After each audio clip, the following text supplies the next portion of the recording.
ada beberapa privilege yang memang kita dapatkan, tapi dengan privilege itu juga harus ditunjukkan dengan dedikasi kita, dengan prestasi kita, bahwa kita juga bisa konsisten memberikan nilai. Kita akuin ya, ini banyak permasalahan yang memang sudah turun temurun ataupun sudah lebih dari satu periode bahkan. Ya kita harus melihat realita bahwa kalau kita keluar dari podcast ini ketemu dengan masyarakat, ketika mereka menentukan pilihannya siapa untuk menjadi pemimpin mereka pasti akan menanyakan berapa yang bisa saya dapatkan jika saya memilih orang ini.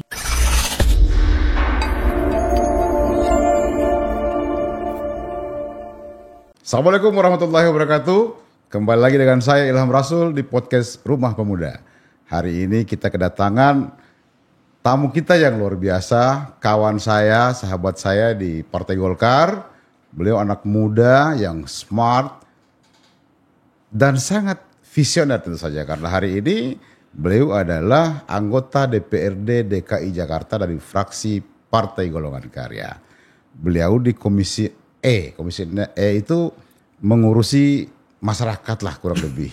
Banyak bersentuhan dengan masyarakat. Kita sapa dulu Mbak Farah Safira. Halo Bang Ilham. Terima kasih telah berkenan hadir. Sama-sama, terima kasih juga atas undangannya ini. Luar biasa, karena saya coba atur waktu padat betul jadi anggota DPRD DKI itu luar biasa.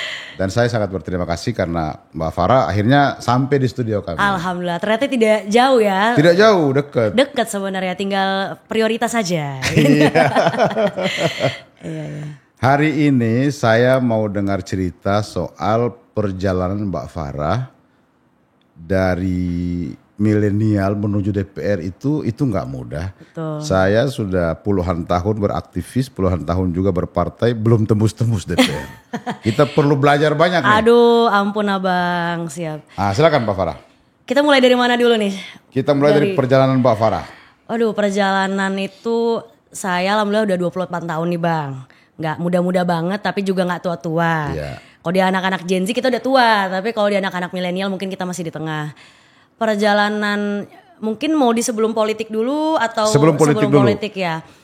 Sebenarnya dari kecil kan saya lahir di Jakarta tahun 96. Kebetulan orang tua adalah dua-duanya aktivis murni. Bapak di Ketum PBHMI waktu itu tahun 92 sampai 95. Ibu juga aktif di Kohati sebagai bendahara waktu itu. Dan saya lahirlah dari HMI biologis inilah gitu ya. Tapi sebetulnya memang perjalanan politik itu tidak semerta-merta dibangun dari kecil. Tapi memang politik itu dunia yang cukup familiar bagi keluarga kami. Jadi sebenarnya kalau dari TK, SD, SMP sampai SMA juga normal aja. Saya masuk sekolah ada swasta nasional sampai SMA pun SMA negeri biasa. Barulah di kuliah saya pindah ke Amerika. Saya kuliah di Amerika. Dari S1-nya lulus di sana. Fast forward memang keputusan saya untuk murni masuk ke politik itu baru di tahun 2019 Bang. Jadi waktu itu memang ada kesempatan ketika saya bisa masuk ke kampanye akbar Partai Golkar tahun 2019 waktu itu di Istora ya, Pak tenis indoor di Istora Senayan. Nah pada saat itu saya kebetulan baru pulang tuh dari Amerika, baru selang seminggu bahkan baru pulang dari Amerika. Saya sempat sudah kuliah di sana, kerja, baru pulang ke sini 2019 pas mau pemilu. Ketika datang ke kampanye akbar 2019, saya kok ngelihat Golkar ini sekarang isinya anak muda semua. Dan waktu itu memang lagi happening lah bahwa semua partai politik itu pengen menggaungkan visi misi memajukan anak-anak muda. Geng milenial, terminologi milenial tuh dipakai banget di pemilu 2019. Dan itu akhirnya tercermin di kampanye akbar Partai Golkar pada saat itu. Nah gara-gara itulah akhirnya saya jadi tertarik untuk bisa ngobrol-ngobrol sama teman-teman pemuda Partai Golkar. Ketemulah sama beberapa mentor senior yang akhirnya mengajaklah saya masuk ke sayap kepemudaan Partai Golkar yang bernama AMPG, seperti abang tahu. Gitu. Mulainya dari AMPG? Dari AMPG bang, di 2019. Gitu. 2020 awal lah ya waktu itu masuk ke pengurusan. Menghadapi lingkungan yang memang dalam dalam circle keluarga aktivis murni ya. Pasti banyak teman-teman bapak, teman-teman ibu yang juga politisi ya. Betul. Artinya familiar dengan itu. Yeah. Tetapi kan begitu masuk di lingkungan Partai Golkar, ada suasana yang berbeda nggak yang Farah dapatin waktu itu? Tentu berbeda ya karena kita juga harus pahami ini sedikit background juga, mungkin ayah saya juga walaupun sudah masuk di DPR dari tahun 97, kami sudah dari kecil memang waktu itu sempat tinggal di komplek DPR sangat lama, tapi kan memang beliau sempat jatuh karirnya di tahun 2006 akhir menuju 2007. Itulah pelajaran politik pertama saya, bahkan kayaknya dampak dari politik terhadap keluarga kami itu 2006 akhir ya, Desember, saya ingat banget, saya masih kelas 6 SD waktu itu. Umur 10 tahun tuh? Ya 11 tahun 12 tahun waktu itu. Jadi dampak dari politik memang pada saat itu saya sudah disuguhi bahwa politik itu kejam. Politik itu memang tidak melihat siapa musuh, tapi ketika memang tidak align atau tidak satu visi misi dengan pimpinan dan lain-lain, memang ada yang dikorbankan. Dan itu ya butuh waktu yang sangat lama untuk kita pelajari itu, dan memang selama saya masuk dari tahun 2019 sampai 2024 ini ya, sampai 2025 ini, memang dari secara pribadi ya kita jalani dinamikanya ya, pasti kita tidak bisa pungkiri bahwa kita membawa nama belakang yang saya tidak gunakan, memang tidak ada di akta kelahiran, tapi memang ada beberapa privilege yang memang kita dapatkan, tapi dengan privilege itu juga harus ditunjukkan dengan dedikasi kita, dengan prestasi kita, bahwa kita juga bisa konsisten memberikan nilai apa sih seorang Farah ini perannya di Partai Golkar, apa sih peran kita yang bisa kita kerjakan menjadi pemuda di Partai Golkar ini seperti apa, dan kita harus memberi warna itu sendiri di luar dari latar belakang beragam ini gitu. Ada privilege. Tentu, itu kata-kata yang sering digunakan ya. Sering sekali itu digunakan. Boleh di-spill privilege apa yang Farah dapetin di internal Partai Golkar? Kalau di internal sebenarnya sih kita juga sangat bersyukur bahwa ayah kami memang memupuk karirnya juga sangat dari bawah. Ibu sama ayah saya ini orang daerah. Tidak ada yang lahir di Jakarta, mereka merantau ke Jakarta membangun semuanya dari awal. Sehingga fondasi itu yang mereka sampaikan juga ke saya bahwa kita harus bisa merintis dari nol, dari bawah. Kita harus tahu ada prosesnya, ada prosedur yang harus dijalani. Kalau memang tidak bisa, ya kita tidak bisa, kalau tidak aturannya tidak membolehkan kita bukan asal tabrak, tapi kita harus menghargai aturan dan menghormati aturan tersebut. Karena aturan ada itu untuk ditaati. Bukan diterobos. Bukan diterobos. Jadi, ya. Fondasi itu yang memang ditekankan oleh ibu dan bapak, yang memang selalu mengedepankan kinerja lah. Kita pokoknya tunjukin bahwa kita bisa kerja, kerjanya bagian apa keahlian kamu let them know bahwa kamu bisa ini, dan alhamdulillah memang dari saya ya mungkin SD, SMP, SMA sampai kuliah akhirnya mulai kebentuk lah, misalkan saya aktif di urusan komunikasi, urusan HR, jadi lebih memahami orang, lebih bisa mendengarkan orang, dan akhirnya skills dan pengalaman itu yang kami pakai juga di partai dan juga di kampanye dan sampai sekarang gitu. Cuma kalau untuk tadi balik lagi ke privilege ya, sebetulnya memang karena mungkin reputasi, branding dan juga kinerja ya yang sudah dijalankan oleh kedua orang tua kami yang membuat akhirnya karma baik itu ada gitu. Jadi alhamdulillah juga kita tidak pernah merasa semua orang musuh kita, tidak, harus merangkul sebanyak-banyaknya kawan, harus bisa baik ke semua orang, ke junior, ke senior, ke linear, pokoknya semua lintas. Malah ada beban ya? Beban sebenarnya saya sih nggak terlalu melihat itu lagi sih Bang, karena pasti kita punya warna sendiri, dan kebetulan orang tua juga tidak yang selalu menekankan kamu harus ini atau harus itu, tapi sudah diberikan pakem-pakemnya supaya ketika kita jalan kita sudah ada guidance atau pegangan lah dalam menjalankan itu, koridornya tetap harus ada. Gitu. Sahabat Muda Indonesia, saya perlu jelaskan sebelum kita terlalu jauh. Mbak Farah ini lahir dari rahim mantan ketua umum PBHMI. Namanya Yahya Jaini, yang kita selalu panggil Cak Yahya. Betul. Jadi nanti bertanya-tanya anak muda Indonesia, ini siapa gitu kan? Ya. Memang beliau berdua itu kan orang yang lahir dari proses kaderisasi. Betul. Jadi Mbak Farah kira-kira merasakan di kader gitu ya. Bukan dicaplok cariin kerjaan gitu kan? Iya, bukan. Jadi memang langkah tadi itu panjang Bang, dari AMPG bahkan sampai ke pencalekan pun ada beberapa hal yang kita harus lewatin. Dan orang kan mikirnya kalau nyalek itu hanya sekedar daftar, taruh nomor urut, berapa yang kamu mau kontribusi, bahasa kasarnya begitu. Padahal kalau kita di Golkar di DKI Jakarta itu prosedur yang kalau betul-betul dijalankan itu 2 tahun Bang. Fungsionaris dulu, baru masuk ke bacalek sampai caleg. Iya, saya juga hampir nyalek lewat DKI. Kenapa nggak jadi? Jakarta Utara. Waktu itu syaratnya menarik menurut saya, karena kita diminta untuk melahirkan kader kurang 1.000 kalau saya tidak salah per dapil. Betul, rekrutmen waktu itu ya. Rekrutmen. Iya. Saya ini cara yang menarik buat Partai Golkar untuk memperluas elektoral tentu saja ya. Betul. Artinya proses itu juga saya tahu. Iya. Gitu kan. Oke, kita coba sebelum itu. Oke. Apa kultur yang berbeda dari orang Amerika? Ini kan pernah kuliah di Amerika, pernah bekerja di Amerika gitu ya.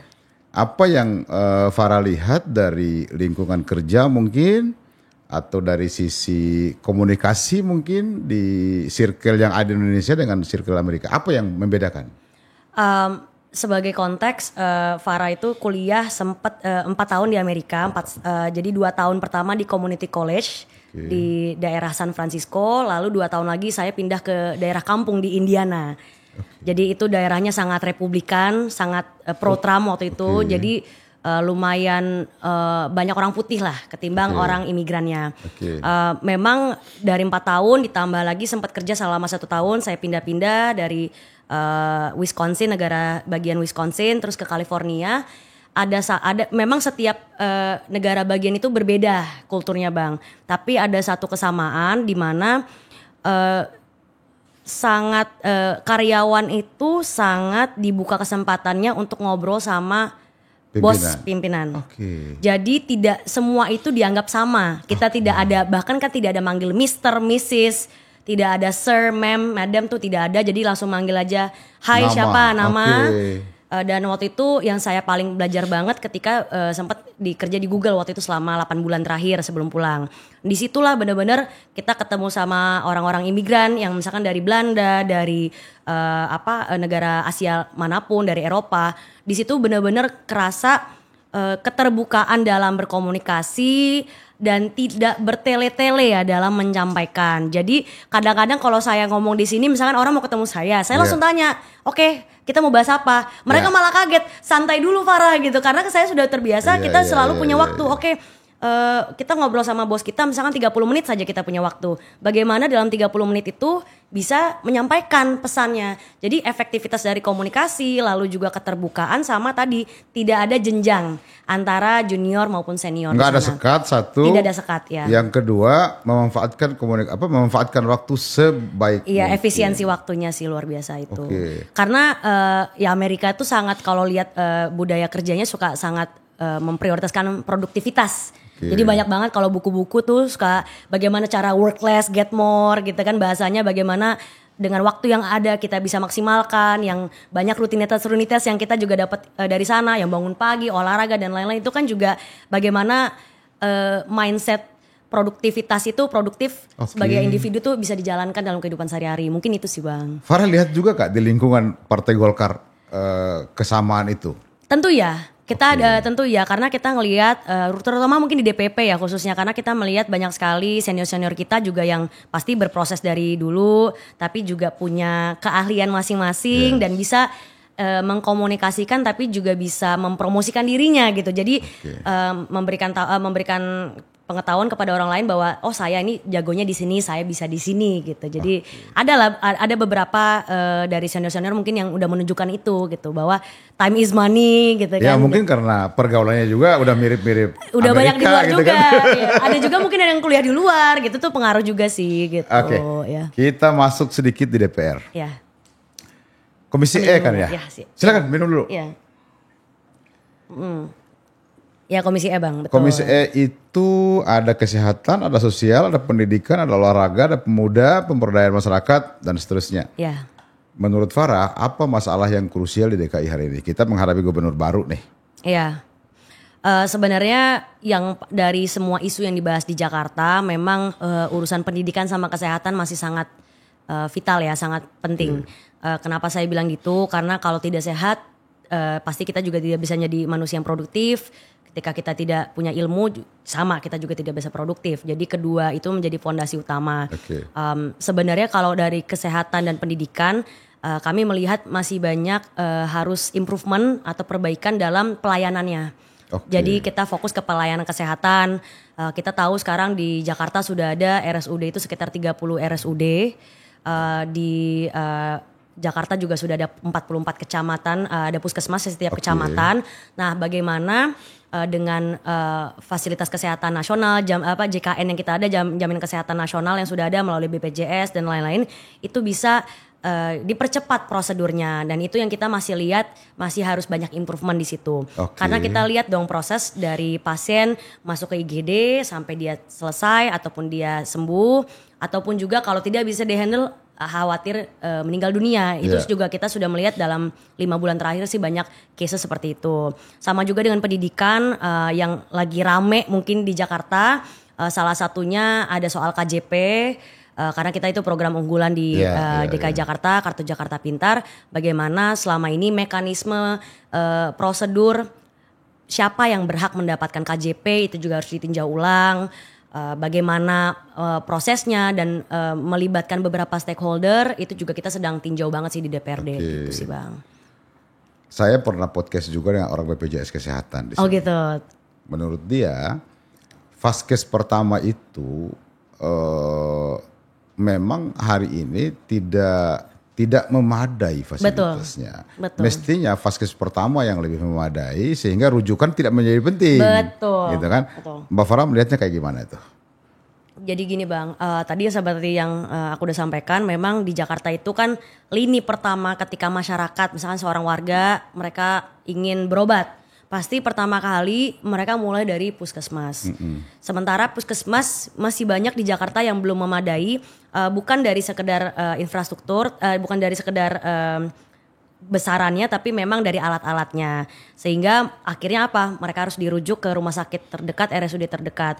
Di RSUD juga tidak semua RSUD memiliki fasilitas untuk menunjang beberapa penyakit yang memang umum ataupun unik casesnya. Makanya sebenarnya di Jakarta melalui Dinkes itu sudah ada sebutannya grand design bagaimana beberapa RSUD ini menjadi pusat untuk beberapa penyakit gitu. Misalkan yang kanker ke siapa. Sama kayak mungkin di rumah sakit nasional gitu kan, kayak Persahabatan untuk paru-paru, Darmais untuk kanker, Harapan Kita untuk jantung. Nah, esensinya juga sama di Jakarta seperti itu. Cuma memang concernnya adalah ketika pasien yang jauh mereka harus ke rumah sakit tertentu untuk bisa menyelesaikan permasalahan mereka, otomatis itu yang menjadi masalah. Karena semakin lama pasien itu lama ditangani, chances untuk mereka hidup ataupun sehat juga lebih susah gitu. Lebih susah gitu ya. Jadi memang akhirnya ada beberapa pola. Selain dari puskesmas itu juga pengennya kita lengkapin fasilitasnya ke depan ataupun minimal sampai di RSUD. Karena RSUD itu rata-rata sudah lengkap di tingkat kota. Banyak RSUD sudah di-upgrade juga. Puskesmas juga sudah banyak yang di-upgrade. Jadi kalau di Dapil Farah nih contoh yang terkenal yang sudah sangat kualitasnya sudah oke, itu contohnya RSUD Pasar Minggu yang sudah sangat besar, lengkap, melahirkan pun bisa di situ, udah lengkap lah. Terus kalau misalkan itu juga nanti di sana bisa tes MRI untuk scanning MRI juga bisa di sana.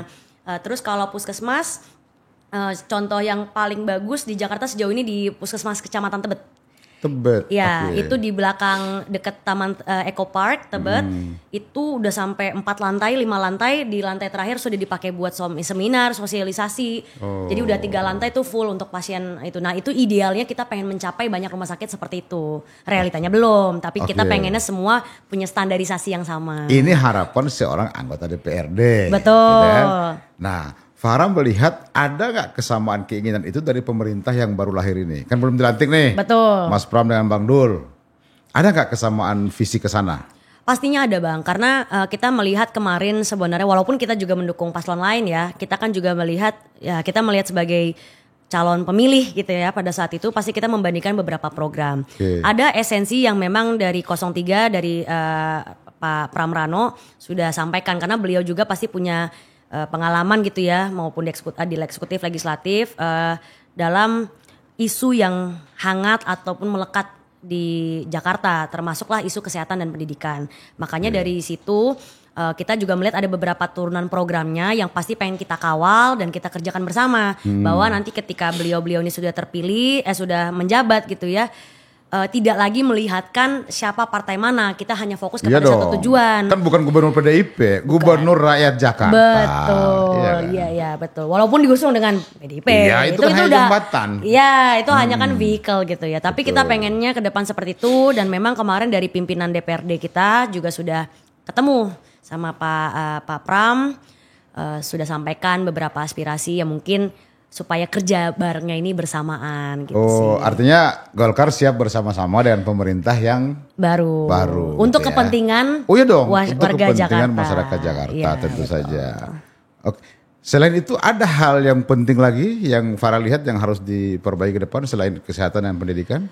Sebenarnya ada satu lagi Bang, isu sosial. Oke. Jadi ternyata tanpa kita sadarin, karena kita ini di daerah kota padat gitu ya, kota yang padat sekali penduduknya, isu sosial itu sangat berkembangnya beragam. Jadi misalkan ada yang urusannya kekerasan dalam rumah tangga, ada yang kekerasan anak gitu ya, baik tadi istrinya atau anaknya. Ada lagi kasus-kasus pembulian di sekolah, ada lagi kasus tawuran di luar. Jadi turunan dari isu sosial itu sangat banyak yang akhirnya kita suka lihat di berita-berita setiap hari. Jadi itu sebenarnya yang kita sangat khawatirkan kalau tidak ada intervensi dari sekarang. Khawatir ke depan akan semakin banyak. Mungkin nanti lari ke macam-macam, mungkin karena padat penduduk, mungkin karena mereka tidak mendapatkan pendidikan, tidak bisa sekolah, putus sekolah. Ada juga yang tidak mendapatkan pekerjaan. Jadi beberapa rootsnya balik lagi ke pendidikan lagi, ke isu ekonomi lagi. Tapi esensinya adalah bagaimana ke depan mungkin semua stakeholder yang bekerja untuk Jakarta, untuk masyarakat Jakarta juga bisa concern atau peduli terhadap isu sosial tersebut yang kita tanpa kita sadari ini sudah menjamur dan menjadi lumrah gitu sih Bang. Ada rumor begini, setiap ada tawuran, ini rumor, saya belum bisa pastikan benar tidaknya, tetapi tidak apa-apa, namanya kita diskusi ya. Ada rumor setiap ada tawuran itu, ternyata itu pintu masuk penyebaran narkoba. Adakah itu menjadi satu perhatian khusus dari DPRD? Nah sebenarnya selama 5 tahun lagi lama banget gue udah 5 tahun 5 bulan. 5 bulan ya. 5 bulan ini memang kami belum bisa menemukan secara buktinya gitu ya bahwa memang benar adanya. Cuma memang ya namanya teman-teman yang bekerja di bidang sosial, Dinsos dan kawan-kawan juga atau di Dinas Kebudayaan bahkan kemarin suka cerita bahwa memang ada indikasi ke situ, tapi saya pribadi belum bisa confirm karena belum ada bukti. Tapi kalau memang itu benar, berarti kan kita harus mencabutnya benar-benar mengakar gitu ya Bang ya. Jadi kita melihat dari sisi keamanannya, bagaimana selama ini polisi penjagaannya seperti apa, bagaimana penelusuran dari kasus-kasus tersebut seperti apa, apakah celah-celah itu bisa ditutup. Gitu dan provokatornya siapa, alasannya apa yang memotivasi, apakah lagi-lagi tentang uang, lagi-lagi tentang apa, pasti nggak mungkin dong. Nah itu yang kita harus mencari akar dari permasalahan itu supaya bisa diselesaikan. Saya nggak bisa confirm tapi memang itu ramai yang sering disampaikan ke kita juga. Banyak yang bahas berarti. Tapi nggak ada bukti. Nggak ada bukti. Kayak mana kan mau tahu? Gimana kita nggak bisa memproses itu kalau nggak ada bukti kan. Tapi nggak salah juga kalau misalnya DPR DKI menggalang kepolisian segala macam. Betul. Membahas itu sebagai satu potensi ancaman masalah sosial di Jakarta. Betul, itu gitu salah satunya sih. Jadi ada beberapa upaya. Mungkin kalau kemarin yang di Komisi E bisa langsung intervensi, ada beberapa kasus mohon maaf pelecehan seksual yang dilakukan oleh oknum guru di lingkup sekolah. Oh ada di Jakarta itu? Ada. Kita harus akuin kemarin ada beberapa kasus, bahkan di Jakarta Selatan ada. Kami mendapatkan, saya setidaknya mendapatkan dua kasus. Kemarin memang akhirnya ketika kita bersuara baru dipecat gurunya. Tadinya nggak dipecat guru itu. Oknum yang yang tersangkanya ini boleh jadi oknum yang melakukan ini tadinya hanya dirotasi, dikembalikan lagi di Dinas Pendidikan. Tapi akhirnya kemarin dengan banyak intervensi akhirnya bisa dipecat karena itu sudah melanggar apa sebutannya ya kalau untuk aturan menjadi gurunya itu kayak ada apa aku sebutannya lupa. Kayak fakta integritas gitu ya. Iya, fakta integritasnya gitu kan. Jadi kan harus menjaga profesionalitas dan lain-lain. Itu sangat mencela lah dan kasihan anak-anak kita kan kalau dia harus ke sana lagi ke sekolah, tempat mereka yang harusnya bersenang-senang, belajar, ketemu dengan orang yang mungkin mereka memberikan mereka trauma, dan itu trauma seumur hidup. Gitu. Iya kan, sekolah itu tempat orang belajar, dibentuk karakternya, bukan hanya pengetahuannya tapi juga dibentuk karakternya. Betul. Celakanya dibentuk oleh orang yang tidak bermoral. Betul. Pertanyaan saya, ini kan akibat ya. Iya. Sebabnya itu pasti ada fakta lain, misalnya di soal rekrutmen guru. Ya, memang Ini tarikannya mesti agak panjang. Kita juga harus melihat, mungkin ke depan harus bisa melibatkan psikolog dan lain-lain. Saya juga belum mengikuti dalam gitu ya untuk proses rekrutmen seperti apa selama ini. Tapi memang yang kita harus perhatikan, melihat kecenderungan-kecenderungan itu. Dan sekarang kan juga psikolog sudah dibekali oleh banyak ilmu psikologis gitu. Bagaimana kita melihat kecenderungan dari orang ini, spektrumnya seperti apa gitu. Jadi ya harapannya bisa ke depan mulai dievaluasi lebih lanjut sih gitu. Ada kasus, saya punya anak dulu ya, dulu 4-5 tahun yang lalu lah. Anak saya masih SD. Tiap saat anak saya selalu minta difotokopiin buku. Padahal saya tahu bahwa dana BOS itu fokus utamanya adalah penyiapan fasilitas buku. Saya datang ke sekolahnya, kenapa anak saya tidak diberikan buku? Tahu nggak, Farhan, apa jawaban wakil kepala sekolah waktu itu? Apa waktu itu? Bukunya masih di gudang, Pak. Ambillah dong. Saya bilang, lah ngapain diadakan kalau buku itu ditaruh di gudang? Iya. Tibalah saatnya rapat dengan dewan sekolah beserta kepala sekolah itu, saya ngomong, saya buka bahwa kalau ini kalian lakukan ini bentuk korupsi. Barulah buku itu disebar. Iya. Ya mungkin, maksud saya mungkin entah ada celah keuntungan di situ atau apa yang mereka lakukan. Buku dibeli, tahun depan tidak dibeli, tapi buku yang tahun ini dibeli dibagi untuk tahun depan. Mungkin begitu polanya. Nah ini juga menarik untuk diselidiki oleh DPRD. Karena di zaman Pak Ahok itu, ini kan pelaku di sekolah jauh lebih banyak pelaku kejahatan korupsi itu. Belum lagi soal KJP tadi yang Farah bilang itu juga soal like and dislike dari dewan sekolah, dari pihak sekolah dan seterusnya. Akhirnya kan yang berhak mendapatkan tidak mendapatkan, tetapi yang tidak berhak justru mendapatkan. Makanya banyak celoteh ibu-ibu itu masa punya mobil, rumah bagus dapat KJP gitu kan. Ini juga fakta yang menarik. Betul. Yang harus menjadi perhatian di DKI ini. Jadi rasanya kayak lagi reses ya, serap aspirasi. Iya karena saya warga Jakarta karena juga kan saya. Betul. Memang kita akuin ya, ini banyak permasalahan yang memang sudah turun temurun ataupun sudah lebih dari satu periode bahkan. Jadi saya kedapatan hikmahnya banyak banget ini harus dituntaskan, dan mungkin banyak teman-teman yang baru masuk itu juga dihadapkan oleh situasi dan realitas seperti ini. Jadi memang harus ada reformasi birokrasi dalam menjalankan tadi fungsi pendidikan yang betul-betul dalam operasionalnya. Kita juga memang kalau dari beberapa bulan ini belum menemukan, tapi kita kemarin sudah ninjau beberapa sekolah gitu ya di Dapil khususnya. Memang ada beberapa contoh saja laporan gitu ya ketika sekolah-sekolah ini mengajukan untuk bisa memperbaiki sekolahnya. Let's say pagernya sudah mulai jelek dan lain-lain, itu prosedurnya juga sangat lama dan tidak semua di ACC. Jadi kita juga harus melihat ketika kita membuat pos anggaran di DPRD gitu ya khususnya, peruntukan dan teknis pelaksanaan itu yang kita juga harus benar-benar awasi. Nah memang dari pihak eksekutif juga harus siap disidak, ditinjau secara bersama-sama. Nah memang peranan media sosial sekarang di sini masuk. Karena kemarin contoh juga Bang, saya akhirnya mengumumkan bahwa KJP yang kemarin tertolak atau di cancel akhirnya bisa dibuka kembali di tahun 2025 ini. Tapi dengan syarat, dengan persyaratan dan lain-lain. Tapi akhirnya apa? Yang Abang bilang, laporan itu masuk terus bahwa memang realitinya tidak bisa. Nah pada akhirnya kami melihat ini mungkin buat diskusi panjang gitu ya, dalam artian apakah kita harus punya satu unit kerja hanya untuk memantau. Jadi quality control, quality assurance dari SOP yang dijalankan. Baik apapun, mau tadi untuk urusan dana BOS. Dana BOS turunannya kemana? Ke infrastruktur sekolah, ke guru, ke anak-anak, ke tadi fasilitas buku mereka.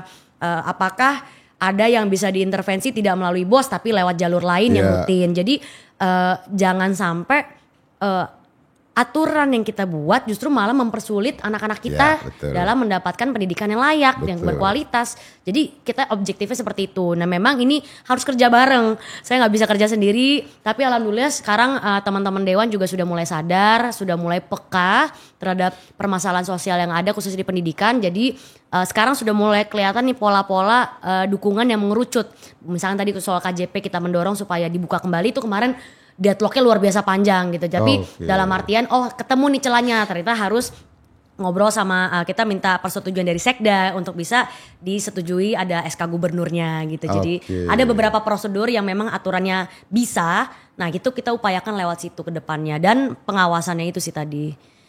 Nah ini tinggal kita siap dan tidak siap diawasi juga, sama kayak Dewan kan soalnya diawasin. Tapi kita juga harus lihat lembaga-lembaga lain di negara kita juga harus siap diawasi. Tuh anak muda Indonesia. Tidak benar bila dia itu gak punya visi. Ini cerdas sekali anak muda yang satu ini. Mbak Farah. Iya. Ada kejadian, saya gak tahu Mbak Farah ingat apa tidak. Tapi yang pasti saat itu Mbak Farah belum jadi anggota DPRD DKI. Terjadi pertentangan yang kuat antara DPRD dengan Gubernur DKI. Tahun 2000 berapa tuh? Dualisme APBD waktu itu. Yang di zaman Pak Anies Pak Ahok ya? Pak Ahok. Ya. Tadi Farah bilang cenderung partai-partai hari ini menerima kepemimpinan baru dari Mas Pram dengan Bang Dul. Tetapi ada lagi satu masalah yang saya temukan langsung ketika itu. Ternyata korupsi di Jakarta itu terjadi di perencanaan. Jadi perencanaannya yang tidak dilakukan, evaluasi yang matang di saat perencanaan ya. Mbak Farah mungkin ingat istilah pokir, pokok pikiran Dewan. Disitulah anggota DPR itu melakukan korupsi berjemaah di situ. Dan banyak sekali anggota DPR DKI waktu itu yang dimasukkan penjara. Ini juga harus menjadi fokus Mbak Farah ini ke depan ini. Apalagi anak muda ya. Karena yang lama-lama itu pasti punya pikiran yang sama tuh. Karena modusnya masih sama. Nah ada nggak kecenderungan itu di DKI hari ini? Pertama pokir sudah tidak ada. Tidak ada lagi sejak pokir. Zaman itu ketika sudah keputusan itu tidak ada, jadi sudah hampir 10 tahun tidak ada pokir. Dan saya juga pribadi dan juga mungkin kita lihat dari fraksi-fraksi juga sempat mendiskusikan, tapi sejauh ini sampai detik ini belum ada pokir itu. Mungkin di daerah masih ada jalan ya, di daerah di provinsi lain masih ada. Sehingga memang akhirnya kita mengutamakan bagaimana hal yang ingin disampaikan, aspirasi-aspirasi itu bisa digunakan atau diserap melalui komunikasi kita dengan eksekutif, baik di kedinasan maupun juga di lingkup pemerintahan seperti camat dan lain-lain. Akhirnya kita hanya murni menggunakan seperti itu dan melihat apakah dinas ataupun lembaga-lembaga instansi terkait memang bisa menyalurkan apa yang dibutuhkan oleh masyarakat. Ada yang memang tidak semua hal bisa menggunakan pribadi dari kita atau mungkin dari anggaran dari setiap dewan karena anggaran dewan terbatas. Tapi ada beberapa hal, misalkan contoh untuk penyaluran-penyaluran kayak kemarin saya sedang bantu untuk sound system misalkan. Ternyata di Dinas Pemuda Olahraga ada. Nah itu bisa kita bantu proses hal-hal seperti itu yang akhirnya kita mekanisme seperti itu yang kita jalankan supaya tadi aspirasi dari masyarakat itu bisa, karena pokir itu kan ujung-ujungnya pokok pikiran yang niatnya adalah uang itu adalah dikembalikan murni ke masyarakat dalam bentuk barang, dalam bentuk program dan lain-lain yang mempermudah kita dalam bekerja dan merealisasikan dari aspirasi tersebut. Memang realitanya agak tricky karena tadi balik lagi di pengawasannya. Kita tidak bisa pungkiri bahwa memang di dahulu mungkin di periode lalu yang ini 2014 itulah yang membuat akhirnya Gubernur Ahok memberhentikan. Kita nggak tahu nih, kita juga nggak mau berspekulasi atau mendorong bagaimana, tapi kita tetap mengupayakan fungsi dari pokir itu yang bisa dicerminkan dalam pekerjaan kita sehari-hari bisa dikerjakan intinya. Tapi dana aspirasi masih ada. Dana aspirasi tidak ada, kita cuma ada dana itu dari reses untuk melakukan kegiatan reses sama sosialisasi peraturan daerah yang sekarang namanya diganti pengawasan fungsi dari produk hukumnya itu. Tidak ada atau tidak diberi nama di apa namanya di APBD? Setahu saya tidak ada sih dana aspirasi itu. Jadi hanya murni dari situ aja Bang, dari reses dan juga sosper sebutannya. Berarti luar biasa Jakarta kalau tidak ada dana aspirasi karena di daerah masih ada. Betul. Meskipun tidak masuk namanya di APBD. Ya, kita sejauh ini saya juga belum lihat lebih dalam lagi, tapi memang sepengetahuan saya tidak ada. Kalaupun ada, kemungkinan nanti di periode ke depan gitu, karena kemarin kita hanya menyelesaikan dari tahun anggaran yang untuk 2025 kan sudah dibahas dari periode lalu gitu. Jadi kita hanya mengesahkan, mereview ulang, tapi tidak bisa menambah ataupun mengurangi gitu sih bobotnya. Kalau tidak ada, bagaimana anggota DPR bisa bertarung lagi periode ke depan? Nggak ada sumber. Itu kan kembali lagi bagaimana pendekatan ke masyarakat sih Bang. Okay. Karena saya juga kan. Tetapi gini, tapi tidak bisa kita bohongi bahwa biaya politik hari ini sangat tinggi. Sangat besar. Saya harus melihat, bukan saya ya, kita harus melihat realita bahwa kalau kita keluar dari podcast ini ketemu dengan masyarakat, ketika mereka menentukan pilihannya siapa untuk menjadi pemimpin mereka pasti akan menanyakan berapa yang bisa saya dapatkan jika saya memilih orang ini. Yes. Itu sudah pasti. Pragmatisme sudah keruh gitu ya, airnya sudah keruh sekali di lingkungan kita, apalagi di Jakarta. Itu tidak bisa kita pungkiri bahwa masyarakat kita masih melihat berdasarkan berapa yang dikasih. Tapi kita selalunya dari kemarin, terutama ketika saya kampanye, pendekatan yang kami lakukan pasti juga dengan hal-hal yang bersifat jika sudah terpilih gitu. Misalkan saya bukan menjanjikan, tapi dalam artian aspirasi yang kita jemput ketika kita kampanye satu persatu di periode ini kita mulai realisasikan. Jadi masyarakat tuh hanya sebenarnya kan ingin didengar. Masyarakat itu pengen bahwa ketika kamu sudah terpilih, bisa nggak kamu kembali lagi ke kita menyelesaikan permasalahan yang ada di kita. Jadi itu satu-satunya cara untuk bisa mematahkan pragmatisme khususnya di Jakarta. Bagaimana dengan kinerja kita yang kita mungkin publikasikan dan kita pendekatan terjun ke masyarakat bahwa ibu membutuhkan ini, kami bisa bantu di sini melalui ini dengan tangan sini, nih buat ibu bantuan yang ibu perlukan. Jadi hal-hal seperti itu banyak kok. Misalkan kayak di Jakarta juga sebenarnya sudah banyak yang dilakukan oleh eksekutif, tanpa legislatif pun mereka sudah menjalankan. Nah, bagaimana kerja-kerja eksekutif yang nanti berbarengan dengan legislatifnya bisa kekuatannya lebih luar biasa lagi untuk memberikan bantuan ataupun program apapun yang diharapkan oleh masyarakat. Satu-satunya cara hanya itu, dan tentu dengan pendidikan, dengan edukasi. Saya berapa kali turun gitu ya Bang ya. Saya cuma ngasih kalender Bang. Saya door to door nih, cuma bawa gini. Assalamualaikum Ibu, kenalkan nama saya Farah, saya mau maju di DPRD besok Ibu, buat jadi wakilnya Ibu. Nih ya Bu, nomor saya nomor 4, partainya nomor 4, nomor urut saya nomor 4 Bu. Ibu mohon dukungannya ya. Saya cuma gitu Bang. Maksudnya ketika saya turun langsung gitu. Dan ibu-ibu itu juga yang menerima juga mereka senang karena mereka ngerasa oh akhirnya gue didatengin calon gue nih gitu. Tapi ada juga yang pasti menanyakan, Mbak gak bawa sembako Mbak cuma kalender aja nih. Akhirnya saya bilang, Bu, saya bawa ini dulu ya Bu. Nanti insya Allah kalau sudah terpilih kan pasti saya sempetin ke sana Ibu. Minimal kalau nggak saya tim saya. Jadi harus kasih pemahaman seperti itu bahwa ya kita yang muda mau kerja, mau turun ke lapangan dan kita buktikan dengan kinerja itu. Walaupun terkesan sangat idealis gitu ya. Tapi kalau kalau saya juang sendiri mungkin nggak bisa. Tapi kalau banyak pemuda 106 dewan melakukan hal yang sama, insya Allah sudah tidak ada lagi gitu. Ada fakta beberapa daerah hari ini yang saya tahu persis ya bahwa calon kepala daerahnya nggak difasilitasi dengan uang yang banyak terpilih. Betul. Bahkan kasar kata uang nggak berlaku pada saat-saat tertentu gitu ya. Cuman kalau dilihat dari DKI ya butuh 10.000 atau 15.000 mungkin untuk duduk di DKI ya, ini. Rata-rata gitu. Saya nggak nyampe 10.000 lagi. Menyentuh jumlah itu kan maksudnya pola komunikasi langsung dan masyarakat itu penting. Betul. Tetapi menyentuh jumlah jangkauan 10.000 orang secara langsung itu juga kan sesuatu yang berat, bukan tidak bisa, berat. Betul Bang. Apa yang Farah lakukan?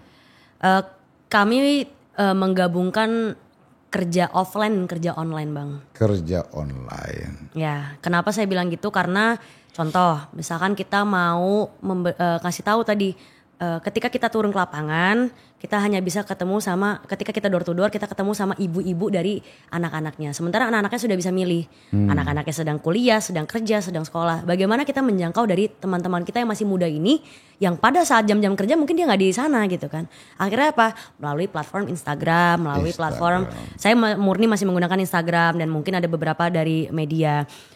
Memang ada beberapa konten yang kami iklankan karena boleh waktu itu di Meta Ads boleh, tapi juga ada beberapa yang kami contoh saya buatkan seperti pamflet tentang diri saya, latar belakang sekolah saya di mana, kuliah saya di mana, pekerjaan dan pengalaman organisasi dan profesional seperti apa. Dan rupanya dengan saya lakukan itu banyak yang akhirnya mereferensi saya. Teman-teman kita gitu yang tidak tinggal di Dapil tapi dia punya teman yang tinggal di Dapil Farah, akhirnya bilang nih pilih temen gue aja nih backgroundnya. Jadi sharing-sharing seperti itu. Sama juga misalkan kita punya bikin video, kayak kemarin saya sama tim bikin video selain tadi yang desain pamflet, kita juga bikin video story kita, perjalanan kita untuk maju sebagai kandidat. Kita taruh di Instagram, kita taruh di YouTube, linknya itu yang kita share di WhatsApp. Melalui grup, melalui ibu kita, dia share ke teman-temannya, teman-teman saya share ke teman-teman lain. Jadi platform WhatsApp itu juga kita gunakan untuk bisa menyebarluaskan informasi tentang kita. Tentu dengan baliho-baliho juga kita gunakan. Tetap ya. Karena ada gaya-gaya yang nyetrik harus bisa, tapi jangan lupa untuk bisa mengkampanyekan siapa itu kita, bagaimana cara memilih kita gitu sih. Ini saya sudah dapat 2 narasumber yang menceritakan hal yang kurang lebih sama. Satu, dia terpilih jadi anggota DPD RI dari Kalimantan Selatan. Tahu gak kerjanya apa? Cuci sepatu. Ya Allah, luar biasa. Dan terpilih. Dia ngekos di Kota Banjarmasin, dia dengan HP bututnya, dia edit sendiri fotonya, dia pasangin emot hati kalau nggak salah di ini ya. Iya. Tetapi itu cukup memberi atensi yang luar biasa dari masyarakat Kalimantan Selatan. Iya. Luar biasa, saya percaya itu karena sudah 2 sumber yang saya podcast. Karena ketika kita memberikan sesuatu yang baru, keunikan dalam kita berkampanye, orang juga jadi senang, orang juga jadi kayak penasaran untuk tahu kita. Walaupun cara saya mungkin nggak sekreatif yang lain-lain. Saya dengar juga banyak gitu, yang ada yang ojol jadi DPRD kabupaten kota gitu-gitu. Tapi setidaknya ada gaya-gaya yang kita berikan ini yang berbeda. Kemarin juga ada satu hal ketika kita kan bikin tim relawan. Lalu kan kita sudah mendata teman-teman relawan ataupun juga yang kita garap gitu ya, masyarakatnya beberapa dengan data yang memang dengan konsen mereka, dengan kesadaran mereka kita minta. Kita punya nomor telepon sama alamat mereka. Kemarin tim kita mengidekan bagaimana kalau kita kirim ucapan selamat tahun baru 2024. Jadi kita kirim dengan postcard ke rumah-rumah mereka dan ternyata nyampe. Itu juga lumayan menarik, jadi merasa tetap disapa tapi secara langsung, tapi tidak melalui kitanya karena menjangkau 10.000 yang kayak Bang bilang kan banyak. Kan gak mungkin cuma jangkau 10.000, harus 3 kali lipat, 4 kali lipat untuk bisa menjangkau. Nah tadi ada metode-metode itu yang kita juga harus kreatif sih gitu. Luar biasa. Ini jadinya sharing nih. Kreativitas. Tapi nanti harus, ini anak muda harus diajak sharing. Iya, nanti ke depan harus ada cara-cara unik lagi yang bisa memenangkan gitu. Luar biasa ya. Iya. Satu lagi terakhir sebelum kita tutup podcast ini. Beri motivasi pada seluruh pemuda Indonesia. Aduh. Seorang perempuan yang beri motivasi pada seluruh pemuda Indonesia. Untuk para pemuda Indonesia, saya sangat bangga dan sangat bersyukur kita punya bonus demografi yang kalian-kalian ini, kita-kita ini yang bisa membentuk masa depan Indonesia yang tidak lama lagi.